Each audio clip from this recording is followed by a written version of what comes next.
हाय दोस्तों, कैसे हैं। मैं मोहम्मद मुख्तार आपका मैं अपने YouTube चैनल शुभम संगम पर स्वागत करता हूं। आइए दोस्तों, आज हम इस वीडियो में भारत के भूगोल की अगली कड़ी हम भारत में आने वाले कुछ प्रसिद्ध तूफान के बारे में बात करने वाले हैं और ये परीक्षा के दृष्टिकोण से भी बहुत ही महत्वपूर्ण है। तो मेरी यह कोशिश है कि परीक्षा के दृष्टिकोण से जो भी महत्वपूर्ण अध्याय है उसको हम एक एक करके एक एक टॉपिक को गहराइयों से समझते हुए आगे बढ़ने का प्रयास करें, ताकि हमारी परीक्षा की तैयारी पूरी हो सके, संपूर्ण हो सके।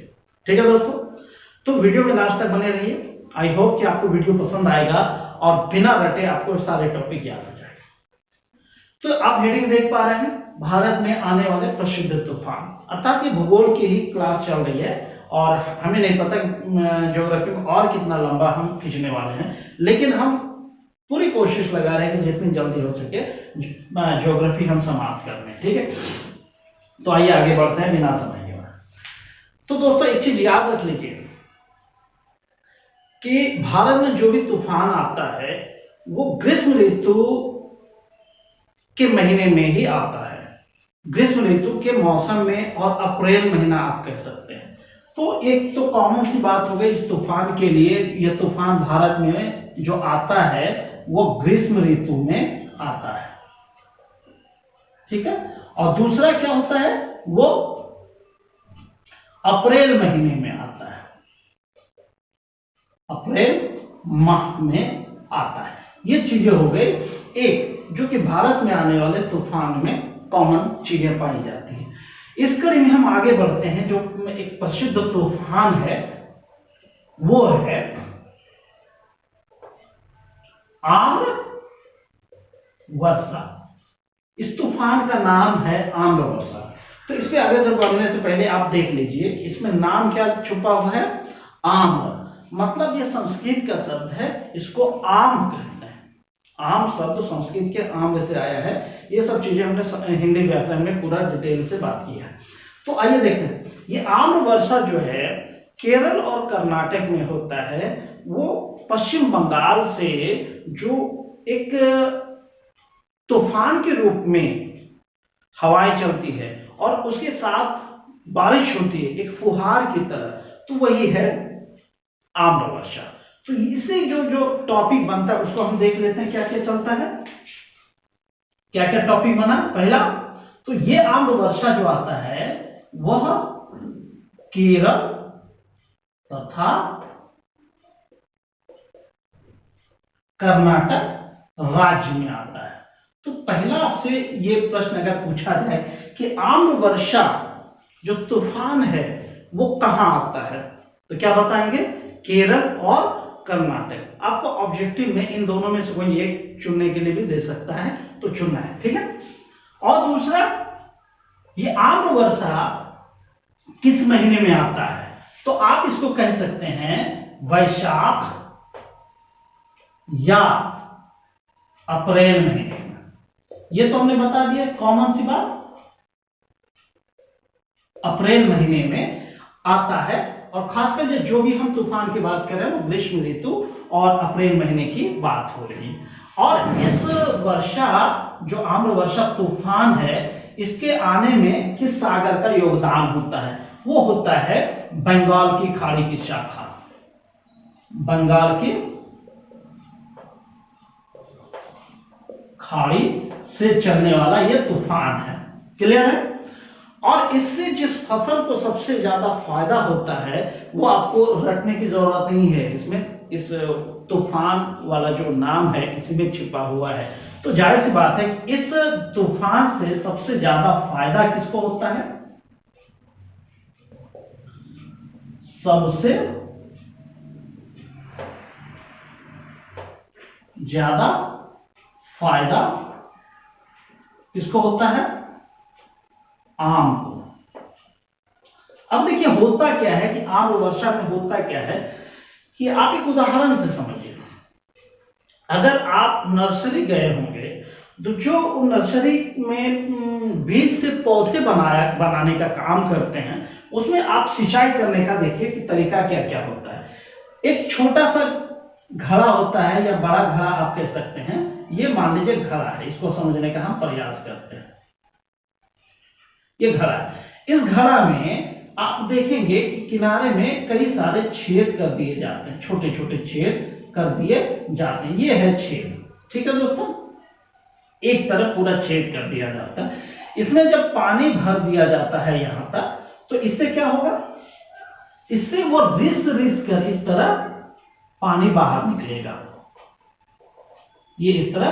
तो जिससे क्या होता है कि ना बहुत ज्यादा ना बहुत कम वर्षा होती है। आम्र वर्षा में वही चीजें होती है कि अप्रैल महीने में जो एक तूफान जैसा माहौल होता है, उसके संग जो हवा आती है, एक फुहार जैसा आता है, ये फुहार जैसा आता है। इससे क्या होता है कि आम में जो मंजर होता है, मंजर आप कह सकते हैं कि आम होने से पहले जो फूल होता है या आम के पेड़ में जो फूल होता है, उसको ये बहुत फायदा पहुंचाता है।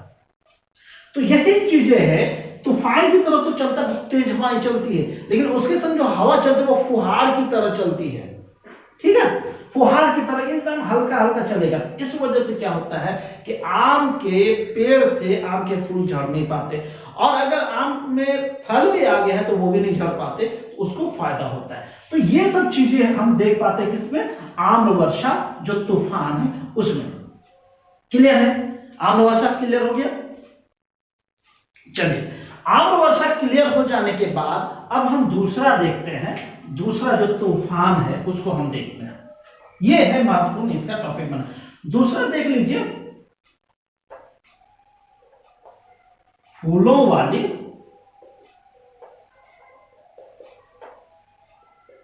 बौछार। ये भी एक प्रसिद्ध तूफान है जो भारत में हर साल आता है, ठीक है। मैं देश की बात कर रहा हूं, अगर वो किसी एक राज्य में भी आएगा तो भी हम भारत शब्द कह के चला सकते हैं, क्योंकि हमारे भारत का ही अंग है, ठीक है। यहां परेशान होने की भारत में जरूरत नहीं है। अब ये देखते हैं, फूलों वाली बौछार भी एक प्रसिद्ध तूफान है जो भारत में आता है।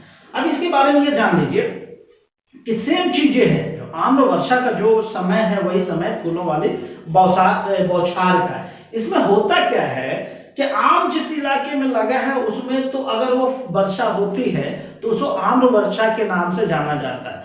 फूलों वाली बौछार में वो अलग बातें हो जाती है, वो आम्र वाले जो है आम को नहीं, वो फायदा हो जाती है कपास के लिए। तो जान लीजिए, पहली बात है सेम चीजें, आम्र वर्षा और फूलों वाली बौछार में बहुत सी चीजें कॉमन है। अब वो क्या कॉमन है उसको हम जान लेते हैं। तो पहली बात, ये भी जो तूफान आती है वो आता है केरल तथा कर्नाटक में आता है। क्लियर, ये भी तूफान आता है केरल और कर्नाटक में आता है। और कब आता है ये भी आप देख लिए,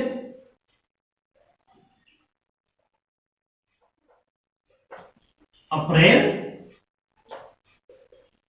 महीने में। ये भी तूफान कब आता है दोस्तों, अप्रैल महीने में ही आता है। और इससे फायदा किसको होता है, फूलों वाली बौछार, नाम आप याद रख लीजिए। इससे फायदा होता है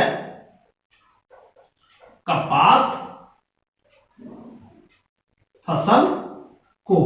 अब होता क्या है कि फूलों वाली बौछार, इसमें वही बौछार इस तरह का होता है कि शाम के वक्त बहुत तेज हवा चलती है, लेकिन उसके संग जो एक फुहार जैसा होता है कि पूरी बारिश, उसको आप कह सकते हैं पूरी घनघोर बारिश तो नहीं होती है, लेकिन एक बौछार जैसा होता है, फुहार जैसा होता है। इससे क्या होता है कि कपास के फसल को उनके फूल निकलने में बहुत मदद करता है। तो फूलों वाली बौछार से फायदा किसको हो जाए है, कपास के फसल को। आपसे ऑब्जेक्टिव में पूछा जा सकता है कि फूलों वाली बौछार जो तूफान है इससे किस फसल को फायदा होता है या कौन से फसल लाभान्वित होता है। तो आपका जवाब क्या होगा, कपास के फसल को।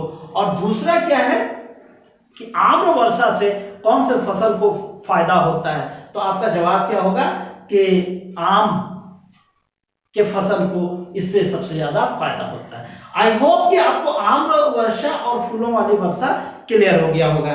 ठीक है दोस्तों, आम्र वर्षा और फूलों वाली बौछार जो है ये चीजें आ जाती है केरल और कर्नाटक। एक चीजें याद रख लीजिए, फूलों वाली, इसमें जो नाम फूलों शब्द है, फूल वो कपास के फूलने के, इसका नाम इसलिए रखा गया है क्योंकि कपास के फसल में जो फूल फूलने का वही टाइम होता है जब ये बौछार आती है। तो क्लियर। अब हम तीसरा प्रमुख तूफान जो हम चुन के लाए हैं उसको हम देखने का प्रयास करेंगे।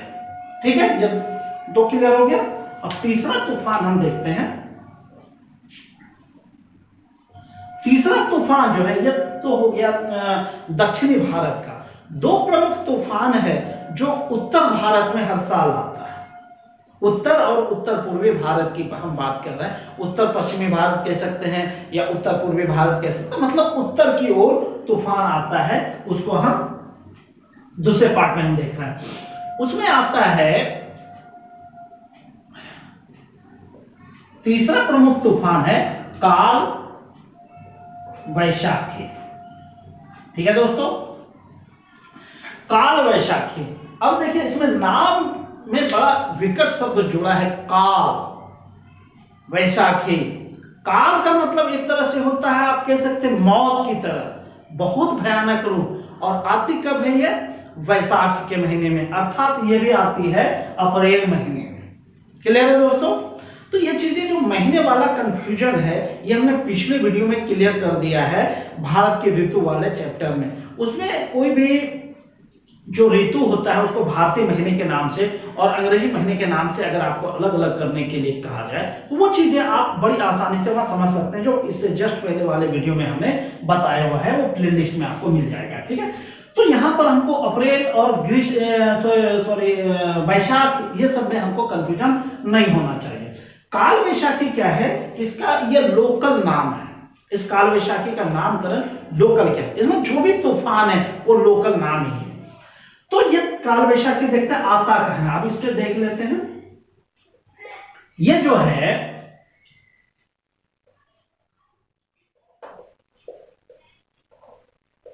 पश्चिम बंगाल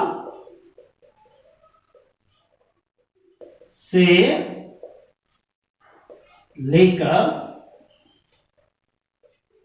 असम तक ये जो तूफान है वो आता है। आप देखेंगे भारत के अगर मानचित्र देखेंगे, पश्चिम बंगाल बांग्लादेश से लगा हुआ है और पूर्वोत्तर भारत में सबसे बड़ा राज्य असम है। हालांकि जब देश आजाद हुआ था तो पूरे 7 राज्य को हम असम के नाम से ही जानते थे। इसमें खैर हम ज्योग्राफी में बात कर सकते हैं, वो ज्योग्राफी कहते हैं, पॉलिटिकल साइंस में हम उसमें हम विस्तार से बात करेंगे। ठीक है, राज्यों का कब गठन हुआ था, कब कैसे हुआ, वो हम बात करेंगे। फिर यहाँ जान लीजिए काल वैशाखी पश्चिम बंगाल और असम राज्य के बीच आता है। पश्चिम बंगाल में और बांग्लादेश से होते हुए असम राज्य में चला जाता है। ये चीजें कब आती है दोस्तों?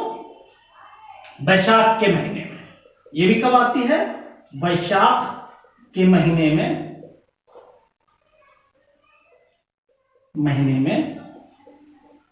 शाम को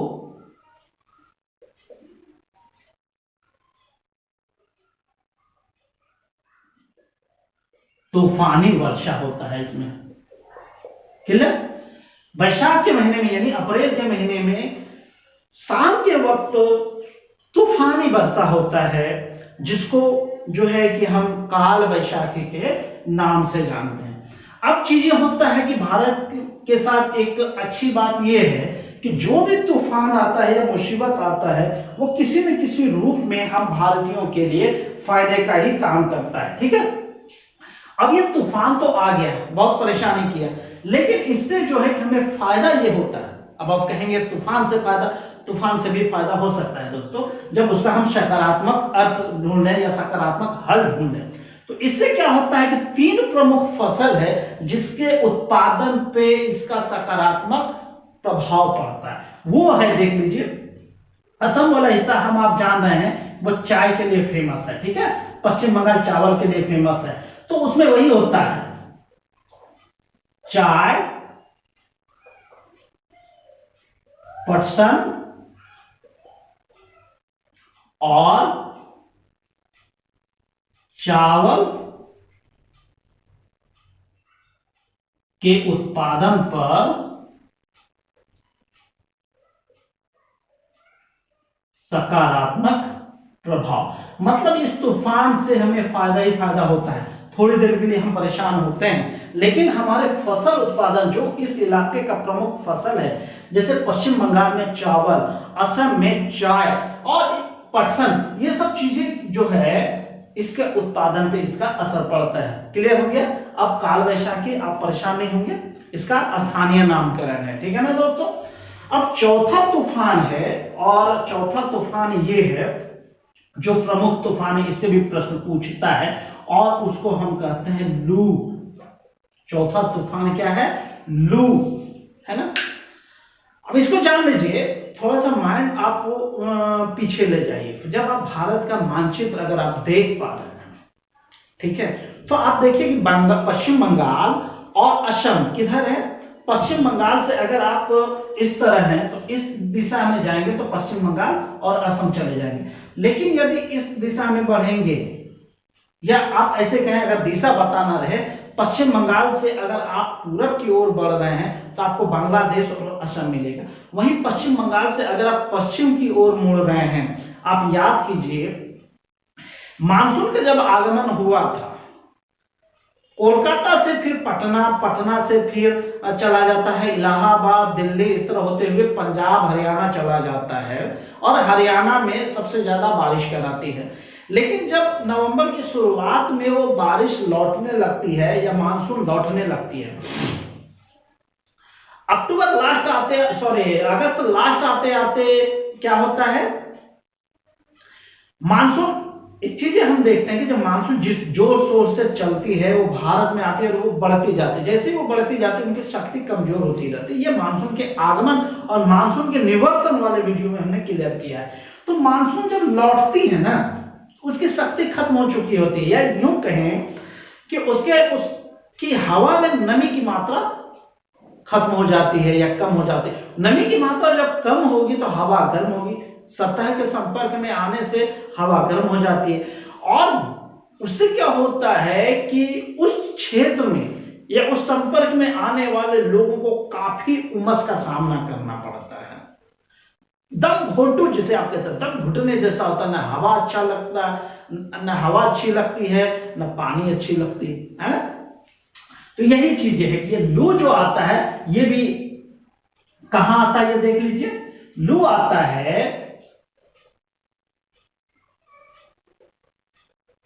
बिहार से लेकर पंजाब तक, बिहार से लेकर पंजाब तक वाले एरिया में लू है। और लू का जो है वो ग्रीष्म, मतलब एक होता है, इसको क्या कह सकते हैं, शुष्क हवा।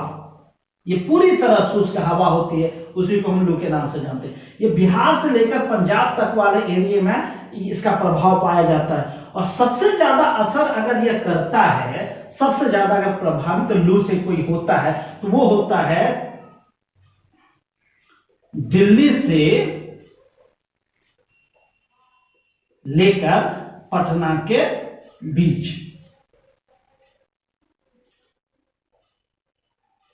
सबसे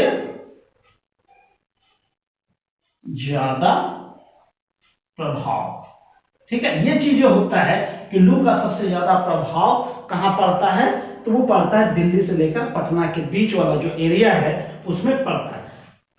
और ये क्या होता है, इसको आप दम घोटू भी कह सकते हैं। दम घोटू हवा, बहुत तूफान तो चलती नहीं है, लेकिन इसमें जो भी हवा चलती है वो इंसानों के लिए बहुत मुसीबत खड़ी करते हैं, इंसान परेशान जैसा हो जाता है। तो आई होप कि आपको ये 4 प्रमुख तूफान जो हर साल आता है वो हम बताने का प्रयास किए। अब इसके अलावा कुछ तूफान ऐसे हैं जो हमारे लिए इतिहास बन गया है या फिर बहुत ज्यादा पुराना नहीं है, और अभी 2021 चल रहा है, इसमें भी 2 प्रमुख तूफान आ चुके हैं जो भारत के जन जीवन को बहुत हद तक प्रभावित किए हैं। उसको भी हम इसी में कवर कर लेते हैं। आप पहले इनका स्क्रीनशॉट ले लें या लिखना चाहें देख सकते हैं, फिर हम आगे बात करेंगे। आइए दोस्तों, अब हम देखते हैं कुछ प्रमुख तूफान जो भारत में लंबे समय तक याद रखा जाने वाला है। और उस कड़ी में पहला जो नाम है वो नाम है, याद रख लीजिए कि भारत का सबसे जो दक्षिणतम सिरा है, इंदिरा पॉइंट, जिसे आप पिग्मेलियन या पार्सन पॉइंट कहते हैं, उसमें आया था सुनामी। क्या आया था? सुनामी तूफान। इससे बहुत ज्यादा प्रश्न नहीं पूछा जाता है, लेकिन जो प्रश्न पूछा जाता है उनको हम देखते हैं। ये चीजें तो आपको याद रख सकते हैं कि भारत का दक्षिणतम नोक क्या है या दक्षिणतम हिस्सा क्या है, इंदिरा पॉइंट। उसमें 2004 ईस्वी में एक तूफान आया था या चक्रवात, प्रलय ही कहें, जो भारत के लिए सबसे दुखदाई है। उस प्रलय में वो जो इंदिरा पॉइंट है वो समुद्र में जलमग्न हो गया था। फिर वर्तमान में वो चीजें हो गई कि फिर वो अपनी पूर्व स्थिति में आ गया। तो इससे पूछा जाता है कि वो आया कहां था सुनामी। पहली बात तो पूछा जाता कब आया था, तो वो आप बताएंगे 2004 ईस्वी में आया था। अब कहां पे आया था दोस्तों, ये अगर पूछा जाए तो भारत के अंडमान निकोबार द्वीप का दक्षिणतम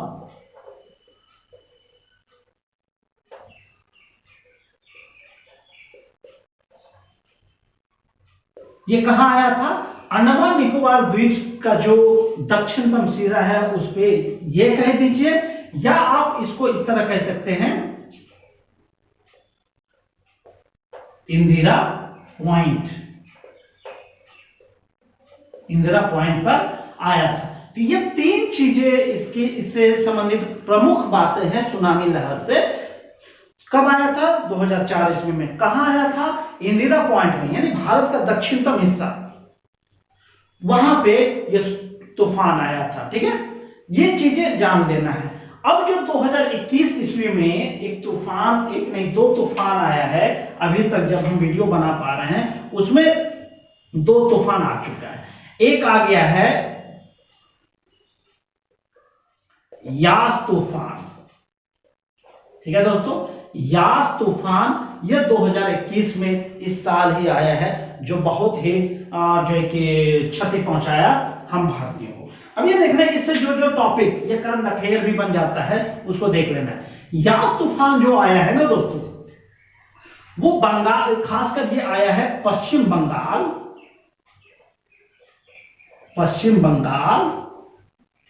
तथा ओडिशा सबसे ज्यादा प्रभावित।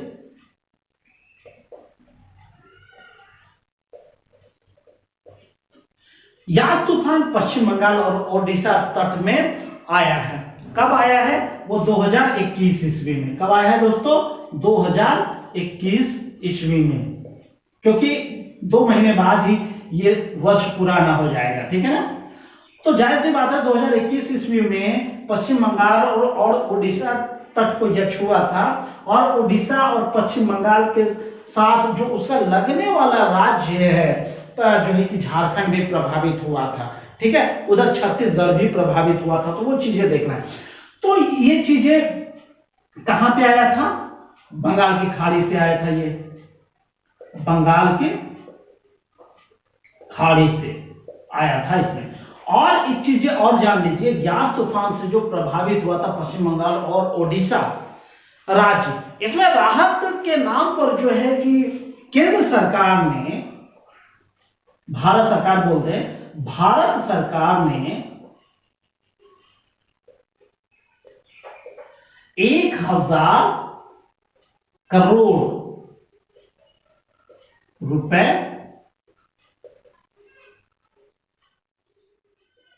प्रदान किया राहत सामग्री के नाम पे। ठीक है, तो ये मुख्य बातें हैं यास तूफान का। ठीक है, और तीसरा जो प्रमुख तूफान है वो हम देख लेते हैं। तीसरा प्रमुख तूफान है ताउते।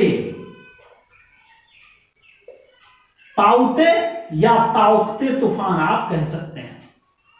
ताउते तूफान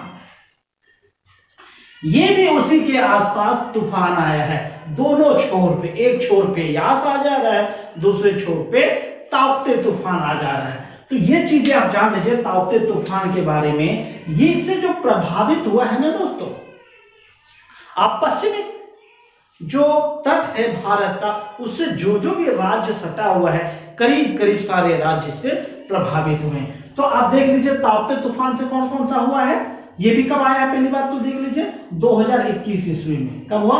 2021 ईस्वी में। कहां कहां आया है? आप इसको गुजरात से लेकर केरल तक आप इनको काउंट कर सकते हैं। ये गुजरात से लेकर जो भारत का ये पश्चिमी इलाका है, ये तो ये गुजरात से लेकर पूरा केरल तक इनका प्रभाव रहा है। गुजरात से लेकर केरल तक इसका असर देखा गया ताउते तूफान का। और दूसरी बात इससे आपसे यह पूछा जा सकता है कि इससे कौन से जो खाड़ी का प्रभाव रहा। जैसे यास तूफान में बंगाल की खाड़ी है, उसी तरह ताउते तूफान में अरब सागर का योगदान है। ठीक है ना?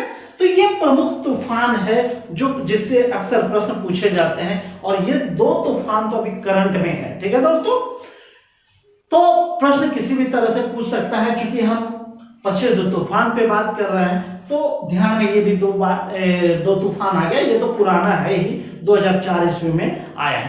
तो इसी उम्मीद के साथ कि आपकी पढ़ाई अच्छी हो, आप अपने जीवन में अपने अच्छे से अच्छे मुकाम हासिल कीजिए, इसी उम्मीद के साथ थैंक यू। जय हिंद, जय भारत।